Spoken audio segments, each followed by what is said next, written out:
Hello friends, कैसे हो आप लोग। आई होप आप लोग बहुत अच्छे होंगे।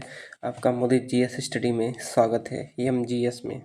चलो आज से हम भी कहना शुरू करेंगे कि एमजीएस अच्छा नाम लग रहा है नहीं, ज़रूर बताइएगा हंसी मजाक में। M G S, Modi GS study में आपका स्वागत है। मुझे लगता है कि आपको नाम जैसा भी लगा हो मजाक मजाक में बोल दिया है। चलो हम अपने टॉपिक पे आते हैं। हमारा टॉपिक आज का है विमुद्रीकरण, नोटबंदी। ठीक है, नोटबंदी और खुद को कर लो कमरा बंदी। आज नोटबंदी पढ़ाएंगे, लेकिन 6 महीने तक कमरा बंदी कर लो, क्योंकि नौकरी ले लो, ज़िंदगी संभल जाएगी, सुधर जाएगी, सब कुछ सही हो जाएगा। और ये मत सोचो कि एग्ज़ाम कब होगा, कैसे होगा। आपका एग्ज़ाम जून, वो लास्ट जून और जुलाई तक एग्ज़ाम आपका हो ही जाना है। इसे कोई नहीं रोक सकता जून जुलाई में, क्योंकि अब इनके पास रेडियो ऑपरेटर की भर्ती है। रेडियो ऑपरेटर की रनिंग और फिजिकल वो क्या नाम, फिजिकल और क्या नाम, वो सब करा के इनकी ज्वाइनिंग कर देंगे। ये क्या नाम, अगस्त तक इनकी ज्वाइनिंग करा देंगे और आप लोगों का एग्ज़ाम करा के फिर इनके पास एक ही वैकेंसी बचेगी। और हो सकता है इसी इसी के बीच में आपकी यूपीएसआई वैकेंसी भी देखने को मिल जाए। तो ये यूपीएसआई और यूपीपी दोनों के लिए बहुत ही फ़ायदेमंद तो टॉपिक है, और दिया भी गया है, दोनों के सिलेबस में कॉमन है, और इससे बाहर क्वेश्चन नहीं जाएगा, गारंटी लेता हूँ। आएगा तब देख लेना। जो जो टॉपिक कराते जा रहे हैं उनमें, उसमें से जो टॉपिक हम कराते जा रहे हैं, समझना एक क्वेश्चन उसमें से 100% कन्फर्म हो गया है। ठीक है, तो चलो स्टार्ट करते हैं। विमुद्रीकरण। विमुद्रीकरण क्या है? विमुद्रीकरण या नोटबंदी या डिमोनेटाइजेशन। डिमोनेटाइजेशन, पुरानी मुद्रा को चलन से बाहर करना और नई मुद्रा का चलन शुरू करना। जैसे एक पुरानी मुद्रा थी, पुरानी मुद्रा के स्थान पर नई मुद्रा चालू करना, करेंसी चालू करना, तो उसे क्या कहते हैं? विमुद्रीकरण या नोटबंदी। विमुद्रीकरण या नोटबंदी यह तब किया जाता है जब काला धन बढ़ जाता है और अर्थव्यवस्था के लिए खतरा बन जाता है। यह तब किया जाता है जब काला धन बढ़ जाता है और अर्थव्यवस्था के लिए मतलब खतरा बढ़ जाता है, तब नोटबंदी के लिए कदम उठाया जाता है। अब देखते हैं कि मुद्रा के प्रकार। जो करेंसी मुद्रा आती, मुद्रा के 3 प्रकार होते हैं। एक तो सिक्का में होती है, कॉइन्स जिसे बोलते हैं, कॉइन्स। नंबर 2 पे होती है नोट, नंबर 1 पे होती है सिक्के, नंबर 2 पे मुद्रा, नंबर 3 पे डिजिटल करेंसी, जिसे आजकल बिटकॉइन भी बोलते हैं। जो नहीं बिटकॉइन आ रही, तो इसे डिजिटल करेंसी बोलते हैं। डिजिटल जैसे पेमेंट करते हैं उसे डिजिटल मतलब तरीके से कहते हैं। और भाई जो माइक लेने को कह रहे हैं, भाई जल्दी माइक ले लेंगे, उसकी टेंशन मत लो, क्योंकि खाली माइक लेने के लिए हम जाएँ तो इतना मुझे अच्छा नहीं लगता। तो और भी काम 1-2 आ जाएँ तो हम वो माइक भी लेते आएँगे। तब तक आप मैनेज कर लीजिए। हमें लगता है कि इतनी आवाज़ भी ख़राब नहीं जा रही है, समझने लायक भी आ रही है और अच्छी क्लियर आवाज़ जा रही है ना। तो अब 1-2 लोगों ने कहा तो माइक लीजिए, माइक ले भी लेंगे। अभी तो बस सेवा भाव में है। तो देखिए, मुद्रा जारी कौन-कौन करता है? भारत सरकार और आरबीआई। भारत सरकार और आरबीआई 2 लोग इसको मुद्रा जारी करते हैं। भारत सरकार में वित्त मंत्रालय में आर्थिक मामलों का विभाग में एसपीएमसीआईएल नामक कंपनी ये जारी करती है मुद्रा। हमेशा याद रखना कि पूछा जाए कि मुद्रा कौन जारी करता है? भारत सरकार में वित्त मंत्रालय। वित्त मंत्रालय में कौन जानता है? आर्थिक मामलों का विभाग। आर्थिक मामलों के विभाग में कौन सी कंपनी? एसपीएमसीआईएल। और ये जीडी में इसका फुल फॉर्म पूछा गया था, किसका? एसपीएमसीआईएल का। ठीक है, तो इसका फुल फॉर्म क्या? Security printing and minting corporation of India limited. देखो कितना अच्छा अच्छा लिखा, एकदम सुंदर राइटिंग। इस राइटिंग के तो कहते हैं ना कि बड़ी मेहनत लगती है इसको लिखने में। Security printing and minting corporation of India limited, इसका फुल फॉर्म है एसपीएमसीआईएल का। ठीक है, यह कंपनी मुद्रण व ढलाई के कार्य के लिए जिम्मेदार है। जो कंपनी जो है क्या क्या काम करती है कि कंपनी मुद्रण व ढलाई, मतलब कि सिक्के होते हैं वो ढलाए जाते हैं, और जो नोट होते हैं उनमें मुद्रण होता है। इस कंपनी की स्थापना 2006 में की गई थी। इस कंपनी की स्थापना 2006 में, इसका रजिस्ट्रेशन हुआ था 13 जनवरी को और इसकी स्थापना 13 फरवरी 2006 को थे। यह एक सांविधिक निकाय है, मतलब कि संविधान में साथ में नहीं था, ये बाद में भाई संसदीय समिति द्वारा जोड़ दिया गया। जो मतलब चीज़ें संसदीय समिति मतलब संसद द्वारा जोड़ी जाती हैं तो उसे सांविधिक निकाय बोलते हैं। इसका हेडक्वार्टर कहाँ है? न्यू दिल्ली में, जवाहर व्यापार भवन में, जनपथ पे। ठीक है, जनपद जहाँ पे यूपीएससी भवन है, जहाँ पे इंटरव्यू हुआ था हमारा। आरबीआई एक्ट 1934 से, और आरबीआई की स्थापना कब हुई थी? 1 अप्रैल 1935 के किसके तहत? आरबीआई एक्ट 1934 के तहत। आरबीआई एक्ट 1934 की धारा 22 के अनुसार नोट जारी करने का अधिकार आरबीआई के पास है। नोट जारी करने का अधिकार किस धारा के अंतर्गत आता? आरबीआई एक्ट 1934 की धारा, आरबीआई एक्ट 1934 की धारा 22 के अनुसार नोट जारी करने का अधिकार आरबीआई के पास है। और यह 1 रुपये से यहाँ से लिख लेना, 1 रुपये से 10,000 तक का नोट जारी कर सकती है। 10,000 तक का नोट जारी कर सकते हैं कि 1,000 तक का। यहाँ पे एक और जीरो बढ़ा लेना, यहाँ पे एक और जीरो बढ़ा लेना, कितना हो जाएगा? 10,000 तक का यहाँ पे एक और जीरो होगा। ठीक, तो जरूर याद रखना कि मैक्सिमम नोट कितने तक का जारी कर सकती है आरबीआई? 10,000 तक का जारी कर सकती है। ठीक है, इसे यहाँ पे 1,000 लिख के यहाँ पे एक जीरो और होगा। ठीक, नोट पर भाषा कितनी लिखी होती है? 17। और नोट के पैनल पर भाषा कितनी? 15। जो ये पैनल नहीं होता, यहाँ पे ऐसे करके बनी होती है, उड़िया समिया करके, बस वहाँ पे लिखी होती है, वही, और कुछ नहीं है। जो नोट के पीछे जो पैनल होता है, वहाँ पे जो लिखी होती है, नोट के पीछे ऐसे करके बना होगा पैनल, ऐसा करके। वहाँ पे कितनी भाषा लिखी होती है? वहाँ पे 15 भाषाएं लिखी होती हैं, पे 17 नहीं लिखी। लेकिन जो टोटल नोट पे भाषाएं होती हैं वो कितनी होती हैं? 17 होती हैं। जो नोट के पैनल पे कितनी होती है? 15। ये क्वेश्चन 15 वाला खूब पूछा गया भर भर के एग्जाम में। इसे जरूर याद रखना कि नोट के पैनल पे कितनी भाषाएं लिखी होती है? 15 लिखी होती है। 1 रुपये के नोट पर किसके हस्ताक्षर होते हैं? वित्त सचिव के हस्ताक्षर होते हैं, वित्त फाइनेंस सेक्रेटरी के हस्ताक्षर होते हैं। बाकी सभी पर आरबीआई करती है। आरबीआई का मतलब जो आरबीआई का गवर्नर होगा, आरबीआई का गवर्नर होगा, वो आरबीआई करेगी। भारत में विमुद्रीकरण अब तक कितनी बार हो चुका है?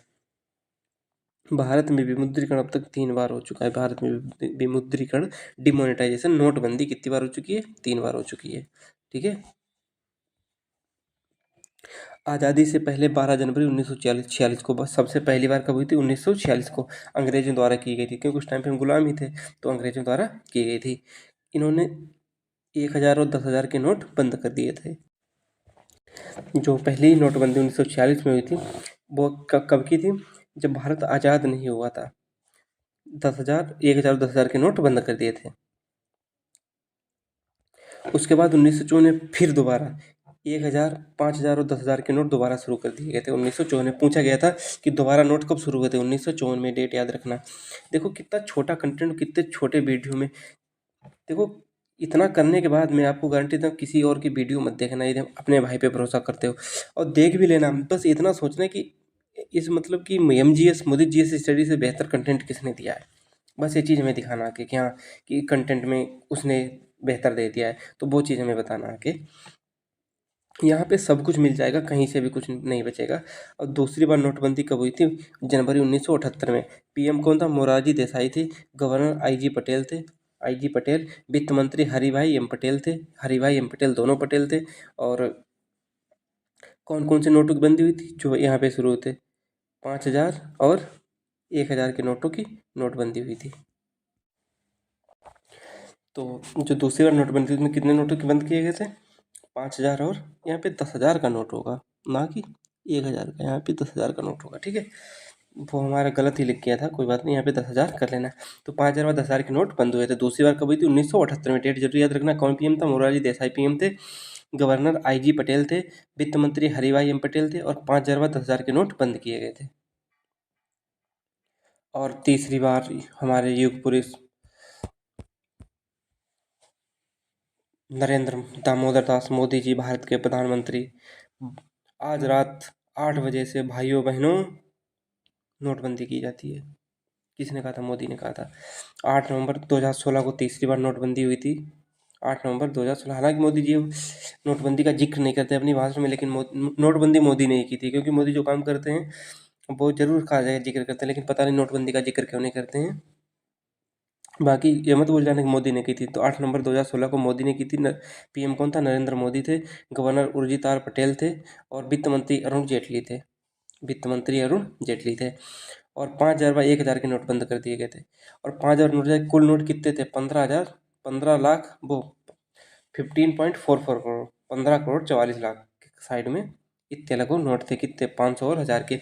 जो वापस आए थे 15.23 करोड़ आए थे, लगभग 99% वापस आ गए थे। 1% बचे थे 2023 में। 2,000 के नोट वापस, जिनकी लास्ट डेट क्या थी? 30 सितंबर थी, मतलब कि वापस करने की लास्ट डेट 30 सितंबर थी। 2,000 के नोट वापस कर सकते थे। तो तीसरी बार की नोटबंदी आप लोगों को पसंद आई होगी। सिक्के ढालने के टकसाल कितने? 4 टकसाल हैं। इनकी ट्रिक याद रखो। नमक, नमक, नमक मतलब नोएडा, एम मतलब मुंबई, के मतलब कोलकाता और एच हैदराबाद। अपनी तरफ से याद रखो। नमक, नमक याद रखो। सिक्के ढालने के टकसाल कहाँ हैं? नमक में। एन, नमक कैसे याद रखो? एन एम के, नमक। सिक्के डालने के टकसाल का नमक। नोएडा, मुंबई, कोलकाता, हैदराबाद। टोटल हो गए। सिक्का जो है वो 1 से लेके 1000 तक, सिक्का 1 रुपये से लेके 1000 मैक्सिमम इतने तक का डाला जा सकता है। ठीक है। और क्वाइनिंग एक्ट मतलब सिक्का एक्ट कब बना था? 2011 में सिक्का एक्ट, जिसे क्वाइनिंग एक्ट बोलते हैं। ये है कौन सा? सिक्का एक्ट।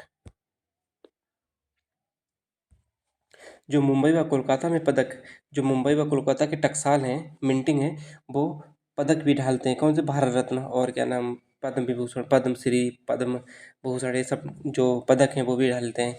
नोट छापने के कारखाने कहाँ हैं?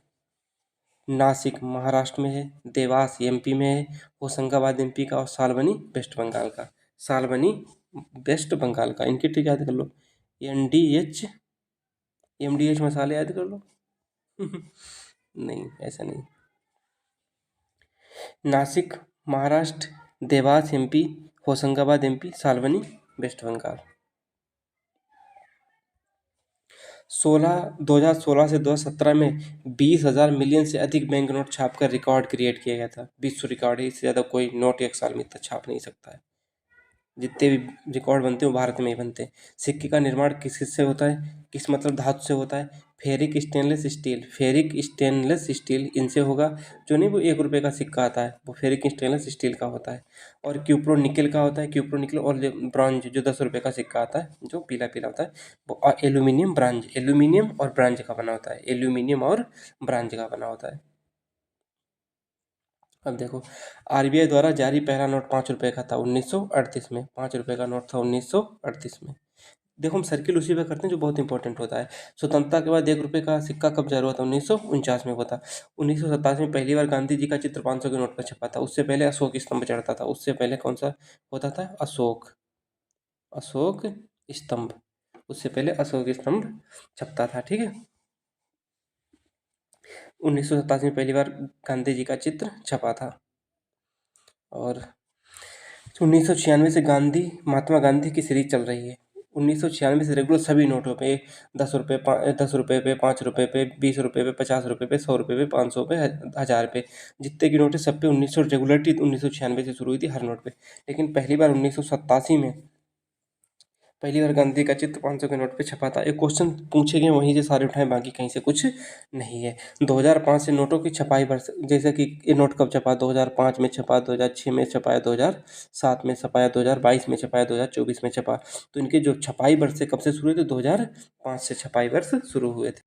1957 तक भारतीय रुपया आनों में विभाजित था। 10 आना, 15 आना, 16 आना, 25 आना, अठन्नी, 8 आना, अठन्नी बोलते ना, 8 आना।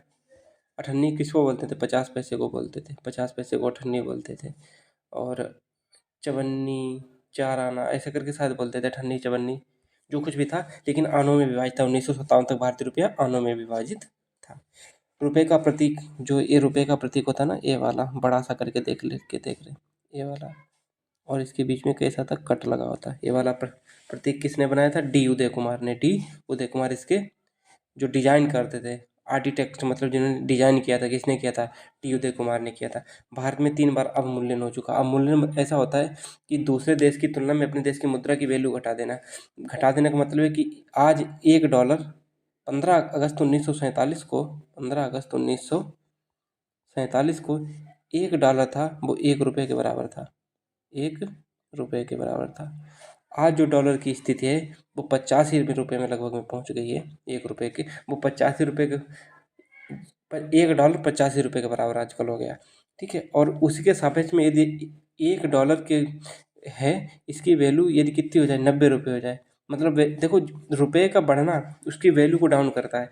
जैसे 90 रुपये हो गए तो वैल्यू, यदि 95 हो गया तो और वैल्यू घट गई। ये 100 रुपये हो गया $1 की वैल्यू, तो हमारी इंडियन करेंसी की और वैल्यू घट जाएगी। तो इसे कहते हैं मुद्रा का अवमूल्यन बोलते हैं।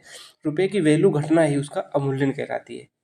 अब खुद सोचो, किसी के ना समझ में आएगी ये बात, एक बात यहाँ पे देख लो, $1 के लिए पहले आप 10 रुपये देते थे डॉलर खरीदने के लिए, डॉलर खरीद रहे हो, और आज $1 के लिए आप कितने दे रहे हो, 100 रुपये दे रहे हो। तो आप मुल्क जेब से ज़्यादा रुपए जा रहे हैं ना, तो इसका मतलब ये है कि इसकी वैल्यू बढ़ रही है। ये देखो अपनी वहीं पे है $1, लेकिन इसकी वैल्यू, इसका जो मूल्य है वो तो बढ़ रहा है इसके अकॉर्डिंग, लेकिन इसका अमूल्य हो रहा है, मूल्य का ह्रास हो रहा है। ऐसे समझो, खुद का दिमाग लगाओ तो समझ में आ जाएगा। कब का अमूल्यन हुआ मुद्रा का, 1949 में हुआ, 1966 में, 1991 में। सबसे ज़्यादा अमूल्यन पैसे का 1991 में किया था। पैसे की वैल्यू बहुत ज़्यादा 1991 में ही घटाई गई थी, इससे ज़्यादा कभी नहीं। थोड़े फुल फॉर्म देख लो, खूब पूछ जाता है। आई एफ यहाँ पे IPSC नहीं है, IFSC देखो यहाँ पे सही लिखा, Indian financial system code. IFSC का फुल फॉर्म होता है। इसमें कितने अंक होते हैं, 11 अंक होते हैं, जरूर याद रखना। या IFSC कोड में कितने अंक होते हैं, 11 अंक होते हैं। स्विफ्ट, जो मतलब विदेशों में रुपए के लेन देन के लिए किया जाता है, जो इंडिया में किया जाता है उसे IFSC कोड बोलते हैं। जो विदेशों में किया जाता है, यहाँ पे IFSC लिख लो, और जो विदेशों में किया जाता है उसे बोलते हैं स्विफ्ट कोड। स्विफ्ट का फुल फॉर्म क्या होता है? Swift, society for world wide trademark interbank financial telecommunication code. Society for world wide interbank financial telecommunication code, इसे बोलते हैं क्या? Swift code. CVV, जो आपका ATM होता है उसके पीछे लिखा होता है कि जब या कोई तुम पेमेंट करते होगे तो वहाँ पे CVV कोड लिखा होता है। तो CVV कोड के पीछे क्या होता है कि कोड, इसका बोलते हैं कार्ड वेरिफिकेशन वैल्यू। CVV का फुल फॉर्म होता है कार्ड वेरिफिकेशन वैल्यू। और आपके लोगों की क्लास यहीं पे फिनिश होती है। बाय बाय, टेक केयर, मिलते हैं नेक्स्ट वीडियो में और सबसे बेस्ट कंटेंट के साथ। आप लोग ज़रूर लाइक ज़रूर कर दिया करो, जिससे कि कुछ नहीं होता है, बस यूट्यूब रीच फेंक देता है। और आप सपोर्ट बना के रखिए, आपके भाई आपको GS में 30 के राउंड आपके क्वेश्चन जरूर करवा के सही मानेंगे, ठीक है। और GS 90% से लगभग में देखो, 15 अप्रैल तक आपकी GS हम कवर करा देंगे। फिर उसके बाद कहना कि हाँ भैया आपने GS में ये छोड़ दिया वो छोड़ दिया, कुछ भी नहीं छोड़ेंगे, आपकी GS पूरी कंप्लीट करा के हम जाएंगे। तो बाय बाय, टेक केयर, मिलते हैं नेक्स्ट वीडियो में। आपका सपोर्ट ही हमारी जान है और आप हमारी जान हो, ठीक है। Bye bye.